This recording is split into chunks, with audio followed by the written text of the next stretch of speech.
സംഘപരിവാറും ഇടതുപക്ഷവും എന്ത് എല്ലാം ശരിയാക്കാൻ വന്ന ഇടതുപക്ഷം എന്നിട്ടോ CAA വിരുദ്ധ ജനകീയ ഹർത്താൽ അടിച്ചമർത്താൻ എന്തിനായിരുന്നു ഇത്ര ആവേശം? സമരക്കാർക്കെതിരെ കേസെടുക്കാൻ എന്തായിരുന്നു ഇത്ര ത്വര? പൗരത്വ നിയമത്തിന് അനുകൂലമായി BJP നടത്തിയ പരിപാടിയിൽ പ്രതിഷേധിച്ച് കടകളടച്ചവർക്കെതിരെ കേസെടുത്തത് എത്ര ധൃതിപ്പെട്ടായിരുന്നു?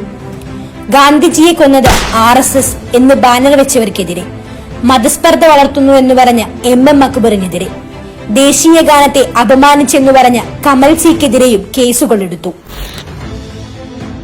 കാശ്മീരികളെ കൂട്ടിയിട്ട് കത്തിക്കണമെന്ന് പറഞ്ഞ സന്ദീപ് വാര്യർ, മുസ്ലിം സ്ത്രീകൾ പന്നികൾ പെറും പോലെ പെറ്റുകൂട്ടുന്നുവെന്ന് പറഞ്ഞ ഗോപാലകൃഷ്ണൻ, മുസ്ലിം സ്ത്രീകളെ വന്ധീകരിക്കണമെന്ന് പറഞ്ഞ KR ഇന്ദിര, മുസ്ലിം സ്ത്രീകളെ ബലാത്സംഗം ചെയ്ത് ഹിന്ദു കുട്ടികളെ ജനിപ്പിക്കണമെന്ന് പറഞ്ഞ രാധാകൃഷ്ണ പിള്ള, മതസ്പർദ്ധ വളർത്തുന്ന രീതിയിൽ ഫേസ്ബുക്ക് പോസ്റ്റുകളിട്ട് നിരന്തരം കലാപാഹ്വാനം നടത്തിക്കൊണ്ടിരിക്കുന്ന പ്രതീഷ് വിശ്വനാഥ്, ഇവർക്കെതിരെയെല്ലാം നിരവധി പരാതികൾ ഉണ്ടായിട്ടും ഇതുവരെ യാതൊരു നടപടിയും ഉണ്ടായിട്ടില്ല. നിരന്തരമായി വർഗീയത പറയുന്ന TP സെൻകുമാറിനെതിരെയുമില്ല നടപടി. എന്തേ ഇങ്ങനെ? LDF വന്നു, എല്ലാം ശരിയായി. പക്ഷേ ആർക്ക്? അനീതിയോട്, വിവേചനങ്ങളോട് ചോദ്യങ്ങൾ ഉന്നയിക്കാൻ, കലഹിക്കാൻ നാം എന്നും ഉണ്ടാകും.